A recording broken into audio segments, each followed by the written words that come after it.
Praise the lord. ఈరోజు దేవుని వాక్యము సామెతలు 8వ అధ్యాయము 17వ వచనము. నన్ను ప్రేమించు వారిని నేను ప్రేమించుచున్నాను. ఇక్కడ చూడండి, దేవుడు ఏం మాట్లాడుతున్నాడో. ఆయన్ని ఎవరైతే ప్రేమిస్తారో వారిని దేవుడు ప్రేమిస్తారట.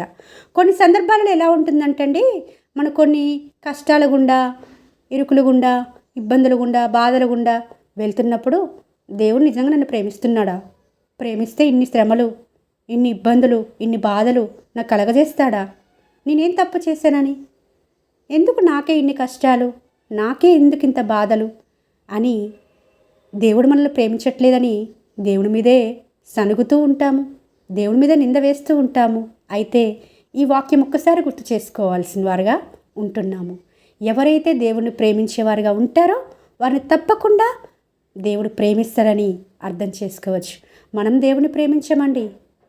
దేవుని ప్రేమించడం అనంటే ఆయన ఆజ్ఞలను మనము శిరస వహిస్తాము. ఆయన ఏదైతే చెప్తున్నాడో దాన్ని మనము అనుసరిస్తాము. మన ఇష్టానుసారంగా జీవించేసి నేను దేవుని ప్రేమిస్తున్నానంటే అది అబద్ధమే కదండి, దేవుని మోసం చేసినట్టే. మోసపోకుడి, దేవుడు వెక్కిరింపబడడు అని వాక్యం సెలవిస్తుంది కదండి. మనల్ని మోసం చేసుకుంటున్నామేమో. నిజంగా దేవుణ్ణి ప్రేమిస్తే దేవుని చేత ప్రేమించబడతాము. అప్పుడు ఆటోమేటిక్గా మనం దేవుని నిందించేవారుగా ఉండమండి, దేవుని స్తుతించేవారుగా, దేవుని నామమును గణపరిచేవారుగా ఉంటాము తప్ప దేవుని నిందించేవారుగా మనం ఉండము. నిజంగా దేవుడు నన్ను ప్రేమిస్తే నా జీవితంలో ఇవన్నీ అనుమతిస్తాడా అని అనమండి, మనం క్వశ్చన్ చెయ్యము.